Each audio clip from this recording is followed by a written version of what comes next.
Those Were the Days is filmed before a live internet audience.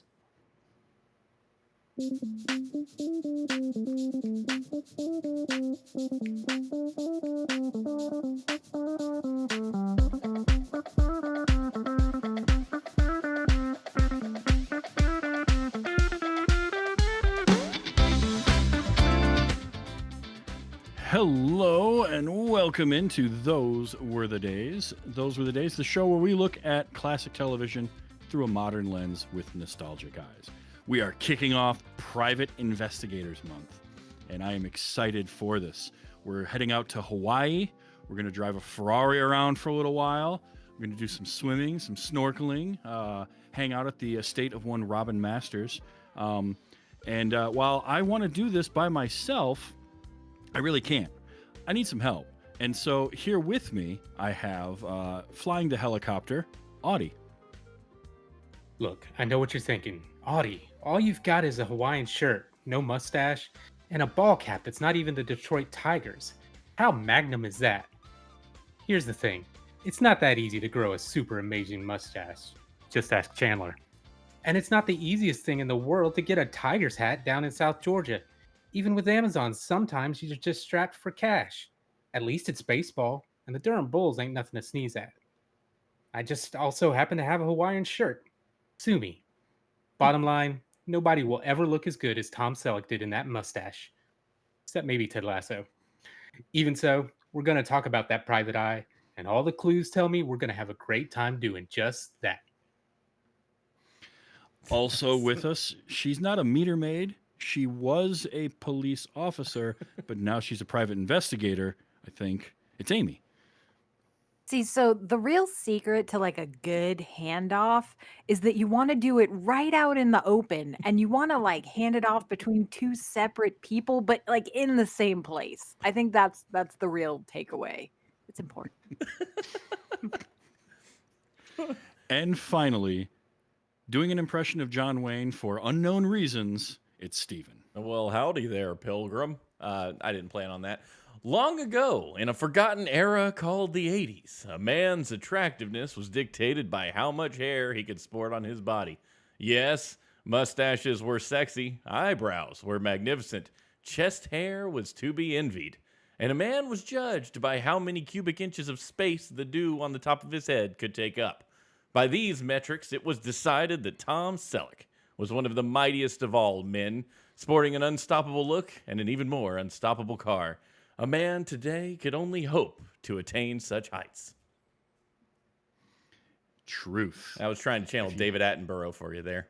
It's very good. If you haven't figured it out by now, we're talking about Magnum P.I. Magnum P.I. was a show ran on CBS from 1980 to 1988. What I want to know is what kind of history do you all have with this? We're going to start with Amy. Absolutely none. Now, I will say that I did love Tom Selleck growing up because my sister and I adored Three Men and a Baby.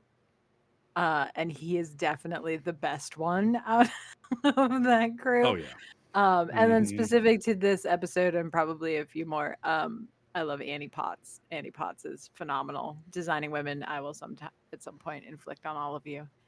Oh, yeah. We've got to do that one. Yeah. We have to. It's just important. Yeah, but I mean, I'm obviously familiar. There's no one no one doesn't know, right? Is it possible? I don't. I'm I not don't talking about the think so. kids, obviously. Right. You know, but in our age bracket, like you at least got to know, right? Steven, how about you? Oh, I've never watched this show before in my life, Travis. This is new to me. I remember it being on. I think it's like vague memories, but it's just not. It's not one of those things that I watched. And after watching an episode, well, we'll find out whether I think that's a good thing or not as we go on. But I have no history whatsoever. All right, Audie. Yeah, I'm in the same boat. I never watched it per se. I think it's one of those shows where if it was on in the background of somebody else's house where their parents were watching it or something, I probably caught some of it. But like Amy said, I mean, how could you not know about Magnum? He was Yeah. just so much in the zeitgeist of everything with us growing Yeah. up and stuff. Yeah, he Um, really was. but it is funny as I was drawing the artwork for this. Me and my wife were watching Friends right around the time he shows up in that. So Oh, right. um, Oh yeah.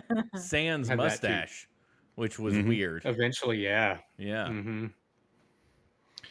Yeah, I grew up with Magnum on in the house. There are two television shows that I instantly identify with my father, and that is The Rockford Files and Magnum Mm. P.I. My dad, growing up, my dad loved The Rockford Files, watched it all the time, watched the made-for-TV movies that came out in the '90s, all that stuff. And then he also watched a lot of Magnum P.I. Now my dad is about 6'3", had brown hair, kind of curly, and a mustache. So he was going for. I think he was going for the Thomas Magnum look. Yeah. He's go, that's me. So yeah, kind of. So like just growing up, it was a show that we watched a lot, and I remember it, and I really enjoyed it, just for the because it doesn't take itself too seriously. It's got a good amount of humor to it. It's just a cool looking show. Like Miami Vice was really cool and slick, but this was cool before that. Um, and the whole set on Hawaii, driving a Ferrari around, like it was just you wanted to be Magnum, right? He had the Hmm. perfect like what a great life. He just got to take cases whenever he felt like it and just live in a mansion on Oahu. That's a pretty good life. Hmm. Um, so, as I mentioned, the show ran from 1980 to 1988, 8 seasons. It was co created by Glenn A. Larson and Donald P. Belisario. Now, we've Mm. seen a Glenn Larson show already, Knight Rider. Glenn Larson was Mm-hmm. he created or co created Alias Smith and Jones, Battlestar Galactica, um, Quincy M.E., BJ and the Bear, The Fall Guy, Magnum, Knight Rider. Those were all Glenn Larson shows. All with This was cars that you yeah, remember. he had a Hmm. Yeah. Glenn had a thing for cars, and Belisario had a thing for main characters who were former military.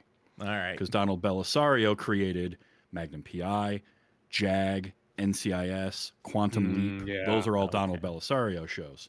This was the first one. This was Belisario's first show he had creator credit for. He had written some episodes here and there of stuff.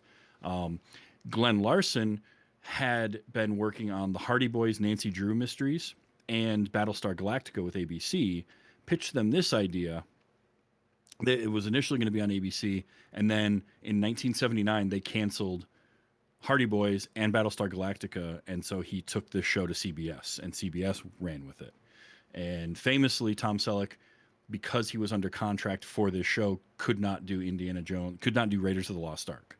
Hmm. Um, so because of scheduling conflicts, which sort of happened, and then there was a strike, and he could have done it, but he was under contract, and he wasn't going to break that. So he did this, ended up carving out a pretty nice career for himself. So not so bad. Um, the show starred, as we said, Tom Selleck as Thomas Magnum.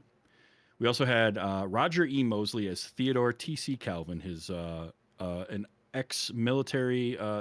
So three of the four main characters are Vietnam vets in this. Magnum, TC, and Larry Minetti's character of Orville Rick Wright, which I love the fact that his first name is actually Orville. Um, and in the pilot episode, he ran a cafe, and it was very like Casablanca kind of going on. It was called Rick's Cafe, Oh yeah. Okay. but Yeah. he Oh yeah. the producers thought nobody's going to really like that, so they switched it out, and he just had a bar after that. And then John Hillerman played Jonathan Higgins, the butler of the Robin Masters estate. Um, One thing I did not know this growing up, Hillerman is from Texas. His normal speaking voice is kind of a Texas drawl, and it sounds. If you see an interview with him and all you know him as is Higgins, it's so disorienting Oh my because he god. does such a good job playing this world. Because he's also a military vet. He's a World War II vet with the Nice. British military. A few things about this. This was a show that with three Vietnam vets as the main characters was kind of and having them just be like normal people and not broken or something because of Vietnam was not a normal thing at this point. Vietnam was still pretty controversial in Yeah. 1980 when it debuted. So there's a lot like this show did a good job of just making them into regular people because a lot of the veterans were. And I thought that was kind of neat reading about that. But yeah, it's set on Hawaii. There's a lot of recurring characters. We saw a couple of them here. One was Lieutenant Yoshi Tanaka.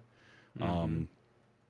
He's the one that comes in the black suit and says, "I'm going on vacation to Detroit." To Detroit, yeah.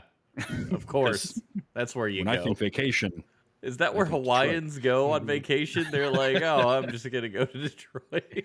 Got to get away Sick of from these this beautiful paradise. views. I need to Yeah. see buildings. These beaches suck. I'm so tired of looking at them. Take me to Detroit. And another set of characters we didn't get to see in this episode, which I'm kind of bummed about, is Higgins has two Dobermans that he would take around the estate with him, that were named Zeus and Apollo, and they were the lads, as he would always call them. Nice. Like it. And but yeah, the show centered around Thomas Magnum getting to just live in Oahu. He worked for a writer named Robin Masters, who you don't see in the series. His voice appears in like 5 episodes, voiced by Orson Welles. Whoa. Holy cow. All right. And they were going to have him play the part in the end of the series, but he died before the series ended. So they did reveal Robin Masters at the very end. He was a different actor that played him. But Magnum is a former Navy SEAL, and he basically just lives on the estate and does investigations as he feels, and gets to drive the Ferrari around because of something he did for Masters at some point. So the show was originally going to be set in like San Pedro, California, around LA. But CBS didn't. CBS wanted to use and not shut down the recently renovated production offices they had in Hawaii from making Hawaii 5-0. So they changed it to set it there. And they actually did the same thing at the end of this series, or towards the end, when Jake and the Fat Man came out. They set that in Hawaii for the same reason. They're like, we got offices there. Just let's do that. Oh, I'm sure everybody hated that they had to go to Hawaii to shoot the show. Such a bummer. Oh, man.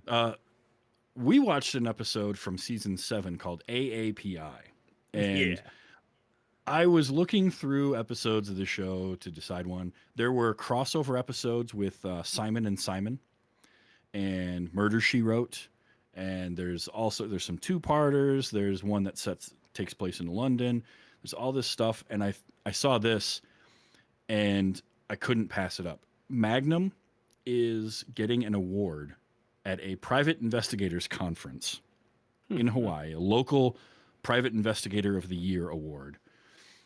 So, and I saw that and I was like, oh, a private investigators conference. And then there's a murder that takes place at it and everybody's trying to figure it out. Sold. We're doing that. So the episode opens up in black and white in 1941. And it's like an old hard-boiled detective, and it's Magnum. It's Tom Selleck in a full-on suit, fedora.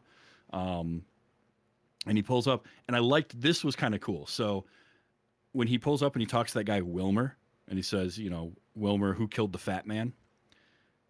Alicia Cook Jr. was the actor playing Wilmer.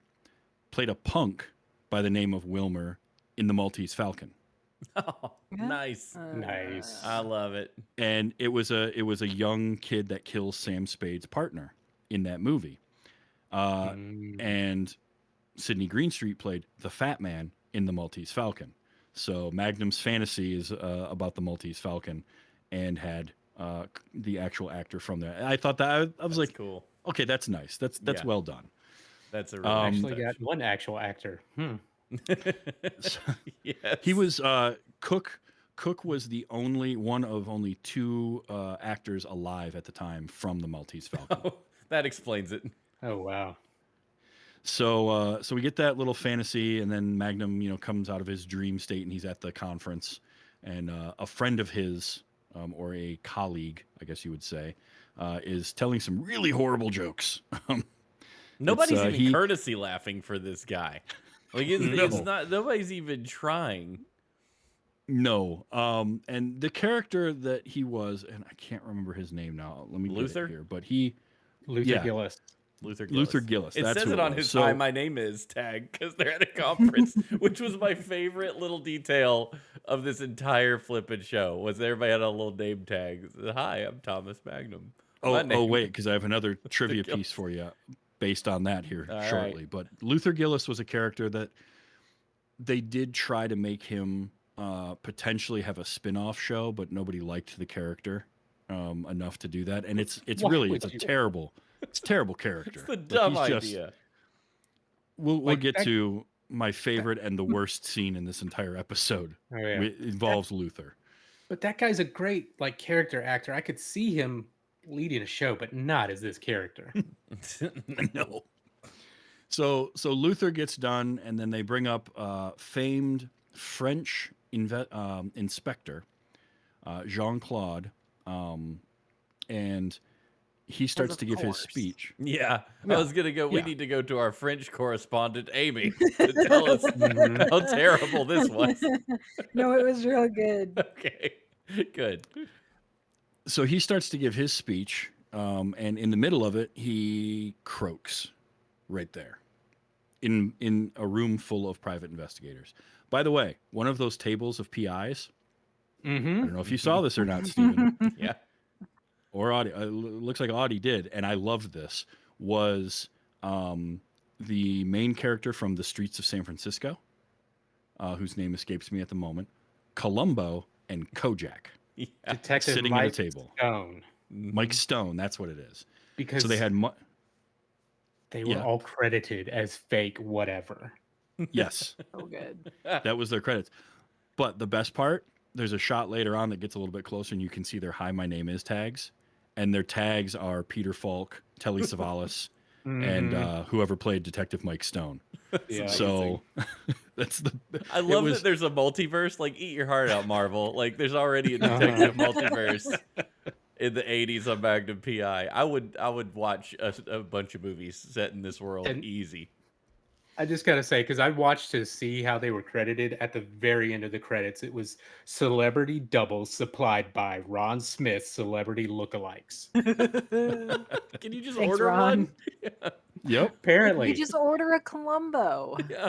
Um, I want to do that. By the way, I want to order a This Columbo. is what Yeah. I'm Please. saying. Yeah. Please. We also got a cameo from. Hang on, I got to get the name here. Um, well, we were going to have a cameo from Jim Rockford. They Yeah. wanted to Hmm. have him in this Hmm. episode, but they couldn't make it work. Mhm. There was just I don't know if it was something to do with rights issues and like He was letting the suing character be on and Universal all at the that. time. Yeah. James Garner was in Yeah, a that's what it was. Garner legal was. tussle with Universal, and they couldn't get it to happen. Because Tom Selleck had been a character on the Rockford Files for a couple Yeah. episodes prior to this. The other one though was Stephen J. Cannell, Yeah. which is a name that we know. He was the hotel detective Lemon. So Stephen J. Cannell, writer and creator of shows that we've watched, like The Greatest American Hero, Hmm. Oh. among others. Among others. So, and also at this is Annie Potts playing the character of Tracy Spencer.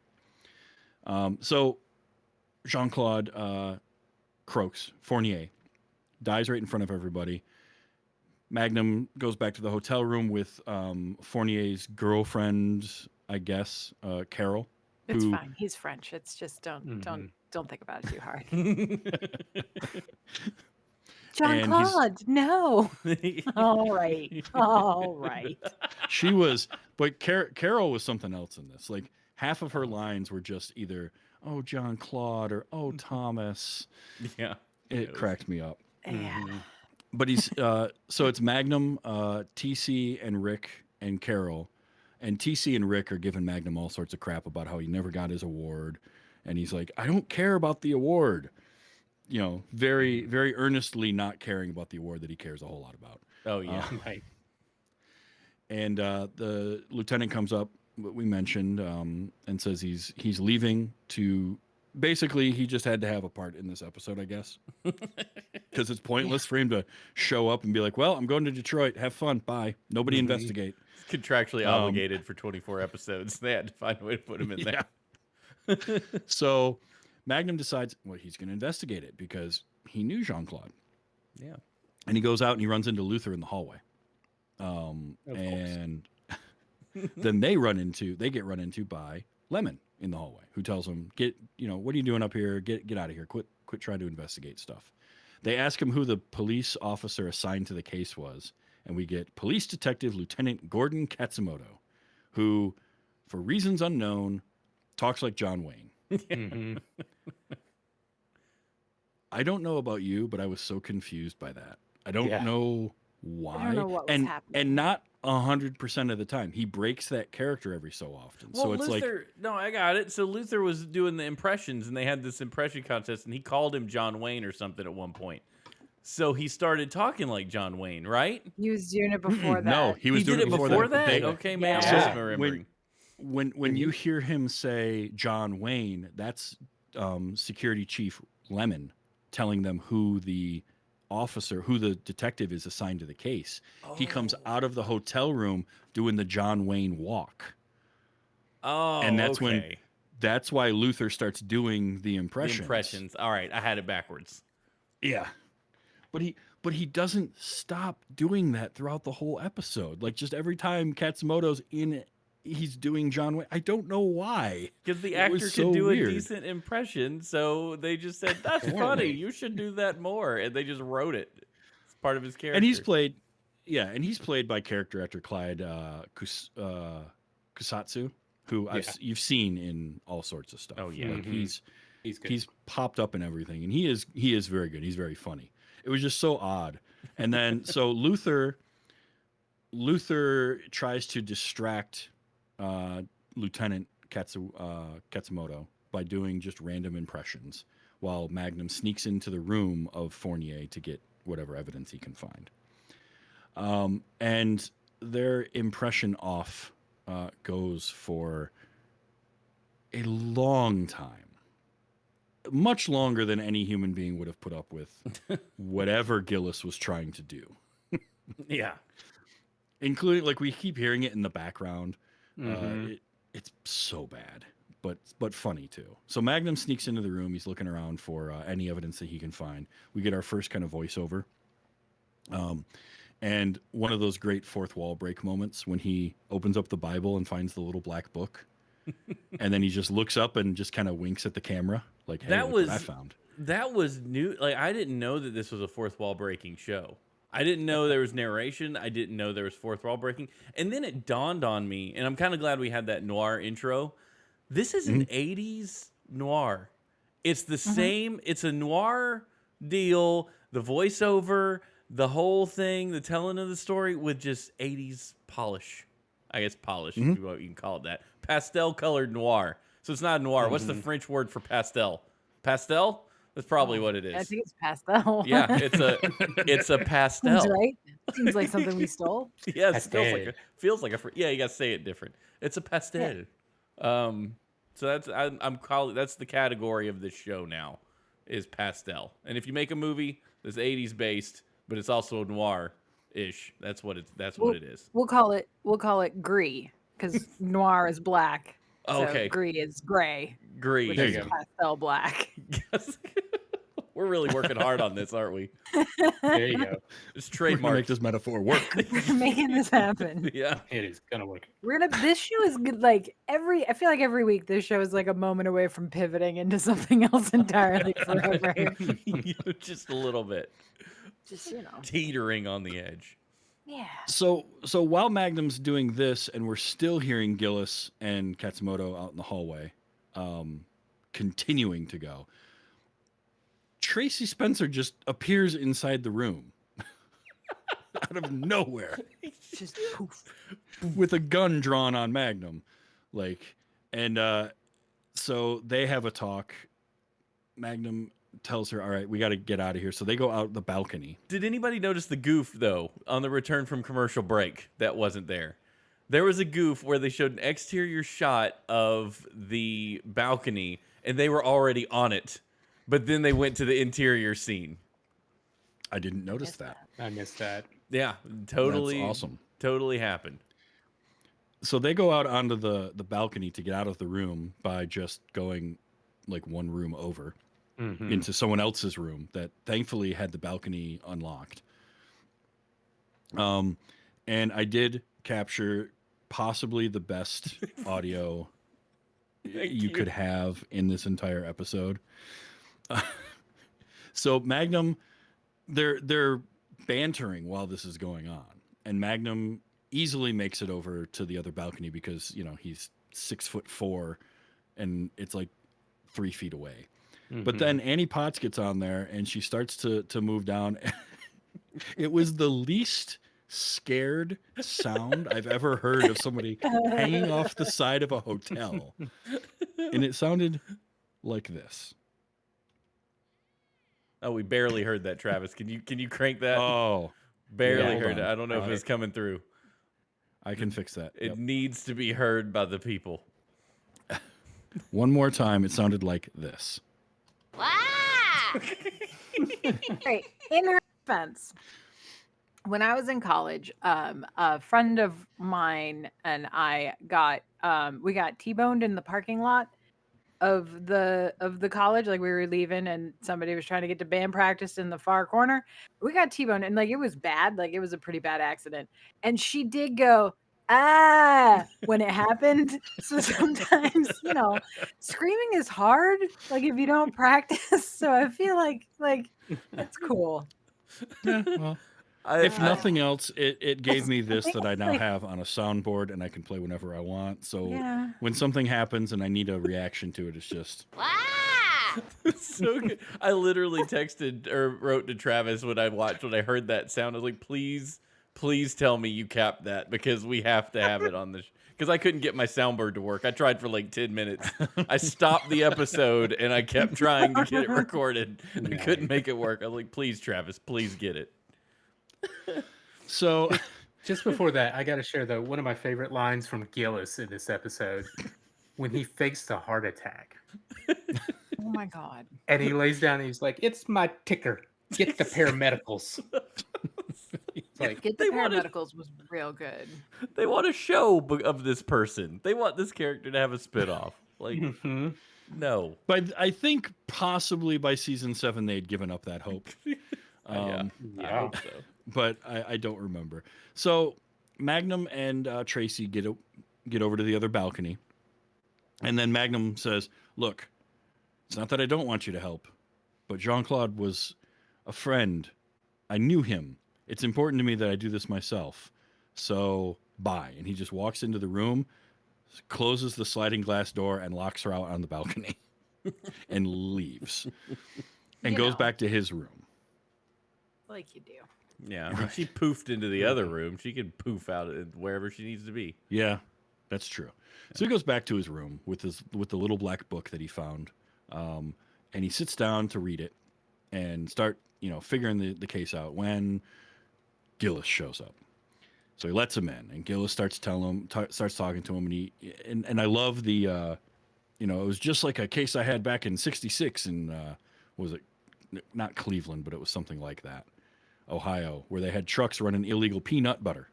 Yeah, peanut. I wrote that down. Like, who says peanut butter? Like, what even is that? I don't know. I get a lot of that. I asked that question a lot during this episode. I was like, what is that? What are we doing? Peanut butter.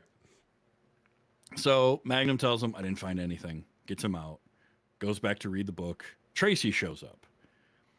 There's a knock at the door. Magnum walks over, opens the door, and you just hear, "Magnum!" And he slams the door on her. Because, of course, I was going to capture that. Yeah, she really is. Annie Potts is. Well, I didn't recognize. I thought it was her when I saw her because my exposure to Annie Potts is Ghostbusters as Janine. Yeah. Right. So I was like, wait, is that? I couldn't quite tell because her hair was poofy. Janine's hair is very, very short. Yeah. I was like, is that Annie Potts? That's Annie Potts. Holy cow, that's Annie Potts. I got really excited. And then the Magnum really that did it for me. Magnum. And this was Annie Potts between Ghostbusters 1 and 2. Yeah. Where she looked very different in 2 from 1. And this was during that transition. So Magnum isn't having her help. ends up following, or no, he decides he's going to head out and go console Carol. So he leaves, and a car follows him, but he doesn't notice it. He gets to Carol, and he's talking to her, and we get a scene of her just saying, "Oh, Thomas," over and over, and him consoling her, and they're trying to figure out what's in the black book when gunshots are heard, and then Gillis opens the door and says, "Sorry to barge in. Some fool just shot me. No, And he was shot some in the wimp arm. just shot Yeah, me. wimp. Yeah. Sorry." So he ends up in the hospital. Higgins, in his, because he has to be in the episode, shows up to hypnotize the already very doped up Gillis. Yep. It is. Mhm. Sorry, Amy. It was just painful. It was just, it was all I could I think of. did What, think- what show was it that we watched that had the hypnotism in it? It was My Secret Identity. My Secret Yes. Identity. That's right. I was just like, here we go again. We're starting to discover some tropes here. Magnum's going to get hypnotized by accident. It's going to be a whole thing. Here we go. I did think it was pretty funny how like Higgins is there, and he knows Gillis, so there's the joke of like, because they don't tell you what's happening right away, and Magnum's like, "But you've done this before," and he goes, "Yes, but there was some amount of intelligence involved." And then it works, and he's like, "Oh, apparently my standards were too high." Meanwhile, Carol just keeps asking like questions and won't shut up the whole time. But they get some information, and then Magnum decides that he's going to look after, or he's going to check out Lemon. There is a great joke, a really, really good joke, where Gillis is talking about the car that followed Magnum.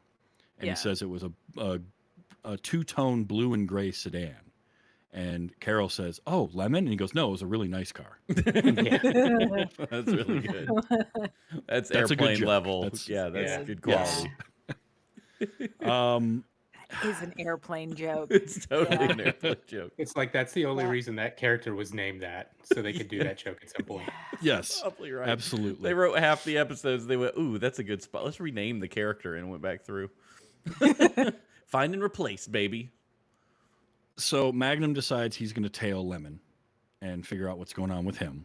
So he tails him in a Ferrari from about 30 feet away, inconspicuous. Don't be suspicious. Don't be suspicious.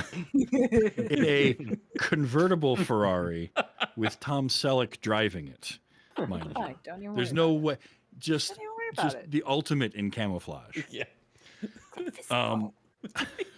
Completely. To be fair, in Hawaii in 1980, whatever, I mean, who wasn't Yeah. trying to be Tom Selleck? Yeah. That's mean, a that's good true. point. Yeah. So he follows him. There's a meeting late at night, and he's staking it out when who shows up?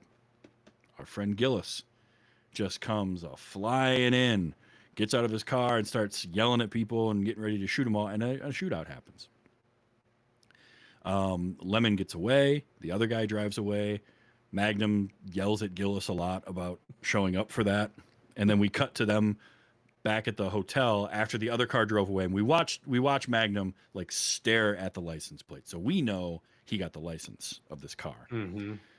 Cut back to the hotel, and there's Tracy, and there's Gillis, and there's Magnum. It's 5 a.m.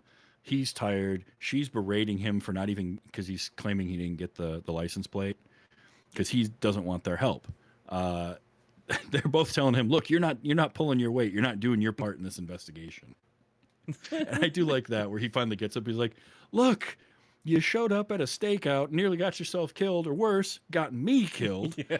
That's good. Right. And so Gillis gets all pissy and leaves. And then he gets Tracy to leave and immediately calls up Carol because she's got a computer. I think that's the other reason that she's here. She was involved with Fornier, and she has a computer so she can look up stuff for him. Yeah. I love it. Get all those so he- BBSs. See what you could discover. Yes. Mm-hmm. So he gives her the license plate of the car, and then falls asleep. And we have another little dream sequence of him like painting the door Oh yeah. of his office, Mm-hmm. I was so which tired. had a second fourth wall break. I was so tired for him, by the way. Like watching him, all I could imagine is the nights I've pulled an all-nighter and was just like he's dead. Like he can't do anything tomorrow. Like Mhm. if you ever had a headache and tried to do something, like it's not gonna Not be good. good. No, No. it's your body's like, stop it. You sit down. Which is actually why I loved the scene, the next shot where he wakes up to the phone ringing. He's just staring at Because it. Yeah. he's laying there and then he opens up his eyes staring at it and then closes them and then opens them again and shakes his head no and then closes them and then a Like, third no time way. and nods yes and picks up the phone. It's I was so like real. that. I felt like I was watching myself for a second because I have done that Mhm. so many times. Like no, Oh, all right, fine, yes, I'll get up. So Tracy or Carol found out that the car was registered to Tracy. Bum, oh, bum. bum bum bum. So Magnum decides to follow her. And she goes, she's It's real acting very good. suspicious. What's that, Amy? It gets real good. Yeah. Oh, yeah. Mhm. So Tracy is at the loading dock of the hotel. And out of the kitchen, I guess, comes one of the cooks with a package, gives it to her. Mhm. Clandestine. Now, She grabs that. She slips it into her bag. I And did think for like a hot second that maybe it was just going to be takeout. Yeah. Like he was going to go for, and she's going to be like, it's Mhm. chicken wings. You know what I mean? Like my Rangoon. But, I'm with you. I thought it was gonna be something Nope. completely innocuous. No big yeah. deal. Yeah. Yeah. so, yeah, so she takes the package and then walks 15 feet away and stands and waits for the Basically around a man. truck. Yeah. Yeah. She doesn't even leave the loading dock she's standing on. These When people ever heard of dead drops? Like she could have just sat it somewhere, like in the amount of time it took her to do this handoff.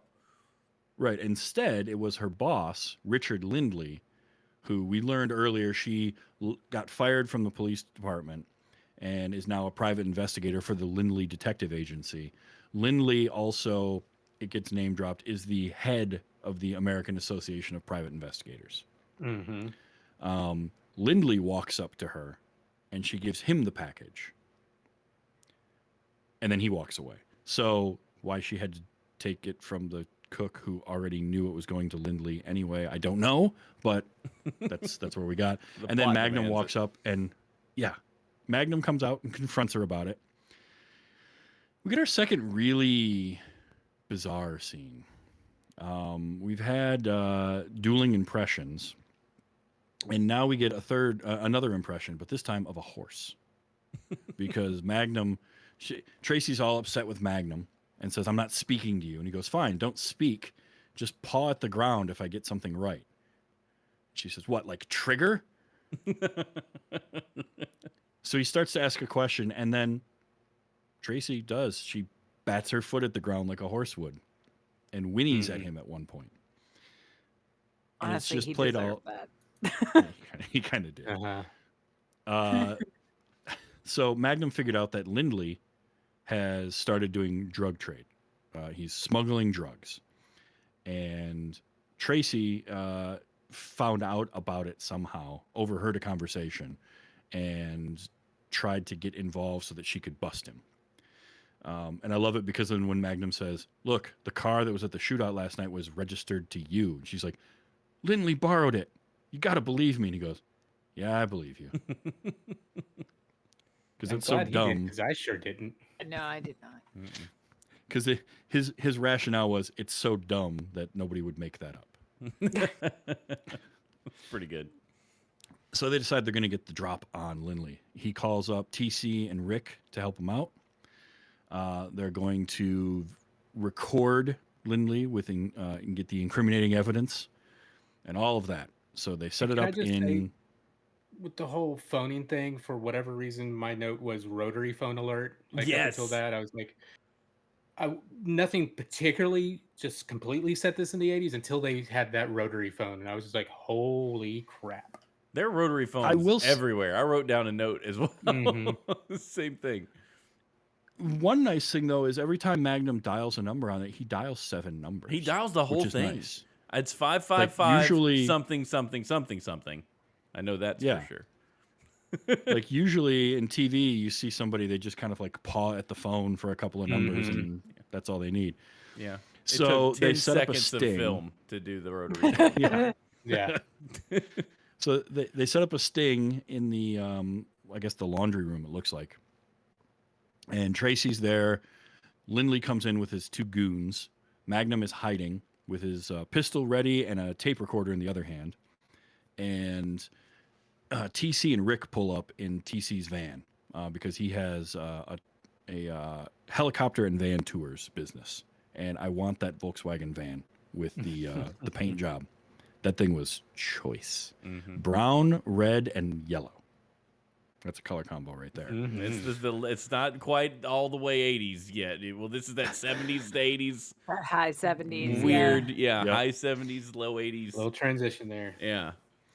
Not all the 80s made it to Hawaii yet. No, it's still yeah. very ugly. It world takes a we long live in. time. Yeah, I could feel those Um, walls in the hotel though. You know that wallpaper that's like Ripley? Yes. Yep. Like I could feel Absolutely. it, but just by look, I could smell the room and feel like I've been in condos lately that look exactly like that room. Yeah. So Rick and TC, like a cop or security guard, just happens by them as they're checking their pistols. So, Which was very Good job, subtly guys. done. and he stops them. We cut away. Tracy starts telling Lindley about how, like, whoever the cook is wanting more money. Blah blah blah. This all goes on. We cut back, and there's like a dozen cops standing around Rick So and TC. many. Mm-hmm. And they also got Luther involved. But on his way in, he gets stopped by Katsumoto. Yeah. So when everything finally happens and Magnum stands up and says, "All right, you're done. I've got the recording, blah blah blah. We've got backup coming," and then no one shows up. Yeah. And so we've got a standoff when three of the cooks come out of the kitchen for whatever reason and all have guns on them For And- whatever reason. and pull the guns, and we get a shootout. Well, And it because just sort of- they're drug cooks, apparently. Yeah. Mhm. Yeah, I so that's don't how that know. goes. And I loved when the shootout, Rick and TC are like, "Oh, we got to go do something." The cops don't say, "No, you stay here. We'll take care of it." They're just follow them. Yeah. Sure. Okay, Okay. let's Yep. go. Yeah, let's go. You're Well, and- definitely not a bad guy. We're sure of that. Mm-hmm. We already had our one shootout for the episode, so we get a couple of shots, and then it's just slowly panning further, pulling further and further back from the hotel as you hear the gunshots, Mm-hmm. Yeah. and fade out. And we fade in from the last commercial break, and it's Carol and Higgins coming into the hospital with just a cart full of flowers for everybody. This has to be one of my favorite endings to a show ever. It was really good. It's the longest hospital room I've ever seen. Like it rivals the Bob Yeah. rivals the Bob Newhart hospital room that we saw Yes. back It in really Christmas. does. It's just massive. I think my favorite moment in it is Gillis with his arms, Uh-huh. and he has to like Yeah. pull them Crank, in to crank, hold crank, the crank. flowers just so he can leave the sniff them. flowers there. Yeah, Just, just leave them there and it's go just on. a plant now. But everybody got hit during the fight, during the gunfight, except Magnum. Yeah. Mhm. They're all in hospital beds with like their legs in a cast or something, and then there's Magnum sitting in a chair in his Hawaiian shirt, tiger's hat, and tiny little The khaki shortest. shorts. Yeah. Yeah. Daisy Short. Duke Oh. called and she said, "Your shorts are a little short there, Tom." It's bad. And Thank for you, whatever reason, ladies. Tracy's I mouth was appreciate covered. you. Yeah, Tracy's mouth was covered too. That I liked that. Yeah, that was good. Yeah. And they found Magnum's award. Oh, It was yeah. in Lindley's office. He was using it to prop a window open. And so they give it to him, and they convince him to start giving his acceptance speech right there in the hospital room. And he's hemming and hawing around about it, and then the episode ends with a nurse bumping the door that he's standing in front of, and we freeze frame on him dropping it, and that but ends you our hear episode. a crash. Yeah, We you do. hear We it. do. You hear it break. Yeah. And that was Magnum P.I. episode season 7, and the episode is titled A.A.P.I. All right, so look, I love the cheeseball nature of this show. I gotta know. I'm gonna start with Audie. What did you think? Did you enjoy Magnum? Oh, this was great. This was so much fun. Like, I don't know when I'm gonna watch it again, more Magnum, but now I really want to. Mhm. Excellent. Amy. Oh, blast! I did at one point say we could just do like a Magnum PI podcast. I mean, that would be fine. Just go through it all. Like it's fine. I Yep. mean, there's like 160 episodes. It This could is what I'm make saying. for It's a decent. content. Hmm. Hmm. All right, so we're 2 for 2. Steven, how about you? I loved every minute of it. Every minute. Like, when we get a show we watch and you understand why it had 8 seasons or 9 seasons Hmm. just off of one episode, you're like, okay, I get it. And I think it was a smart move for Tom Selleck to be like, yeah, I'll pass on Indy. I'm going to stick with my shorty shorts in Hawaii. Uh, Good move. It was so fitting. It was quirky. It was funny. It had action. It was an 80s show. Like, it had all those trappings. And Hmm.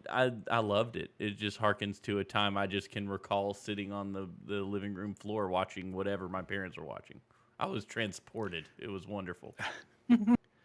And it's great because it's the kind of show where it's just week to week, doesn't matter. Like there's no overarching story that you have to pay attention to. You just Yeah. enjoy slice of life of like this guy just hanging out in Hawaii, doing his thing.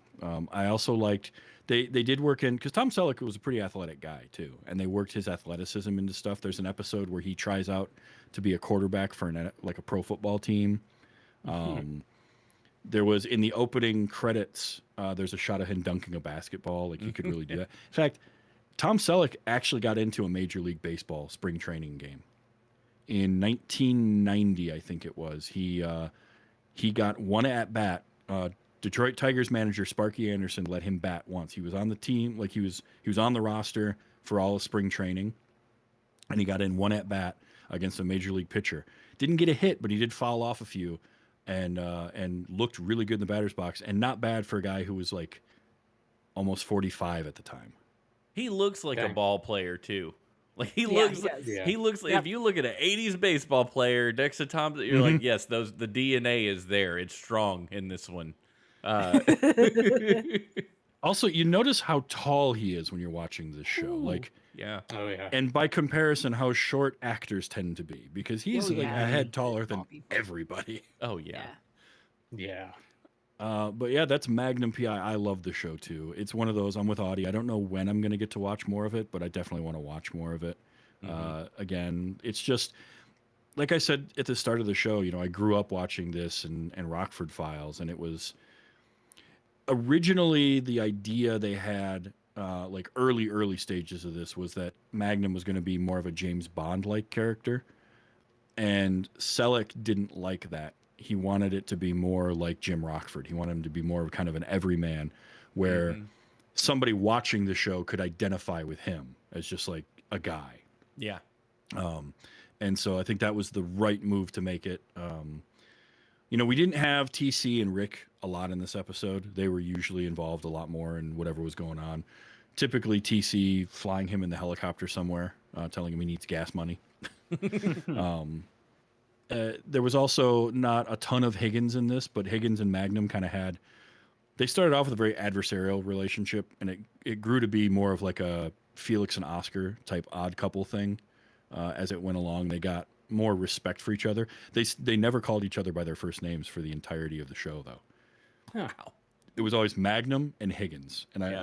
I thought that was hilarious. Nice. That's good. But yeah, that is Magnum PI, and that kicks off Private Eye Month, which Yeah. this was a ton of fun, and I can't wait to see what else we got going on here. We did get some feedback if you want it. I got Ooh, one note yes. from Tyra Burton. Shout out to Tyra, who I met at Dragon Con, who's a Dragon Con friend. She said Magnum was my husband's Thursday or Easy Thursday cosplay while we were at Dragon Con. So she actually dressed Nice. as Magnum. She said, but with longer shorts. She said, I loved the show when it aired, and it had a little bit of diversity, which I guess wasn't super common at the time. So she said that was kind of one of her favorite things about it. So that's from Tyra. Thank you, Tyra. Excellent. Thank you, Tyra. Yeah, it did have a little more diversity. I think setting it on Hawaii and having some, Asian American actors in there for a lot of those. They also loosely tied it with Hawaii 5-0. Like there's some references to Hawaii Five-O in there occasionally, which I liked quite a bit too. Oh, we got a little bit But more yeah, feedback. Holy cow. Oh. We got feedback all over the place. I just checked the email. Oh, Sorry, I heck. hate to mean to get excited. Ruh-roh. Do you No, mind if I love I that. read a couple of these? Do it. So Go for it. By all means. Larry had a note about our Dick Van Dyke Show episode. He said, I enjoy your podcast and really enjoyed the Dick Van Dyke episode. If you get a chance, watch season 3, episode 1. That's My Boy. It is a very funny ending and had the longest laugh by the studio audience in the show's history. They had to edit most of it out. I actually did watch that episode. Thank you, Larry. I showed it to my wife because I was like, this is the flippin' funniest episode of television you're going to watch for a while. And it worked. That's My Boy for you guys if you want to go. That's My Boy ? Not but that's My Boy. And Phil, our good friend Phil, had a note about Magnum. Said, as a kid, I absolutely loved mystery stories and TV shows about private eyes because they got to the truth of things without having to follow rules like cops. Magnum P.I. took that to an entire new level by showing me that when I grew up and got my private investigator's license, if I looked very hard for the right opportunity, maybe someday I could land a sweet gig mooching off some rich guy in Hawaii, driving his Ferrari, harassing his manservant, and hanging with beautiful ladies, all while sporting the coolest mustache since my dad's. But then I realized I could never bring myself to be a Detroit Tigers fan, so it couldn't happen. Instead, I ended up in the bizarro Magnum world, which is wearing a White Sox hat and driving an uninsured Nissan Altima in Florida. Steven, stay positive. Audie, keep cranking out the great episode art. Travis, keep rocking that glorious mane. And Amy, keep pretending you aren't the coolest one in the room, even though you're fooling no one. You guys rock. Phil. Thank you, Phil. That's fantastic. Love Hashtag it. truth. Yeah. I love everything about that except the hate on the Detroit Tigers, Phil. Watching you. All right. Well, Audie, what do you got for us next week? So next week, you mentioned it a couple times up front. I struggled with this at first because y'all took all the good ones that were easy to find and stream somewhere. Yeah.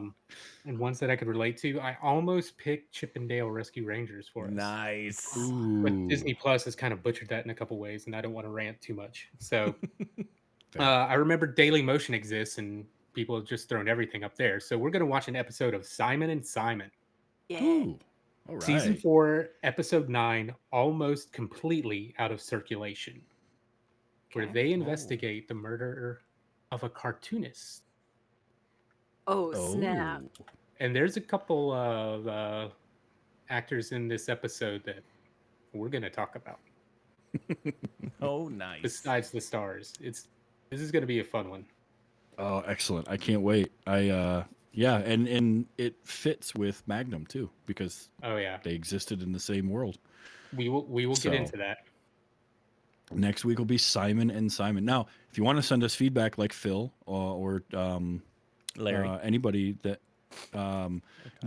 you can do that. Those were the days at gmail.com. Those were the days show at gmail.com. Those were the days show at gmail.com. There's also Twitter it's Twitter at those days show. You can send us feedback there. I'm on all the socials as TVsTravis, so you can always, if you want to find me, you can send me stuff there. And everybody, the rest of you are on all the social networks. So I We're can't all there. remember.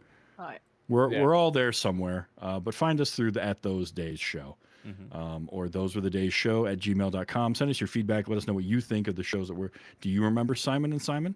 Do you have something about Magnum P.I. That you want to talk about, or any of our old shows? Would love the feedback. You can find the show anywhere you get your podcasts, and just look for Audie's awesome art because every episode it's just you keep outdoing Top-notch. yourself. Yep. So for Stephen, for Audie, and for Amy, this has been. I'm Travis, and this has been Those Were the Days. We'll see you next week for Simon and Simon.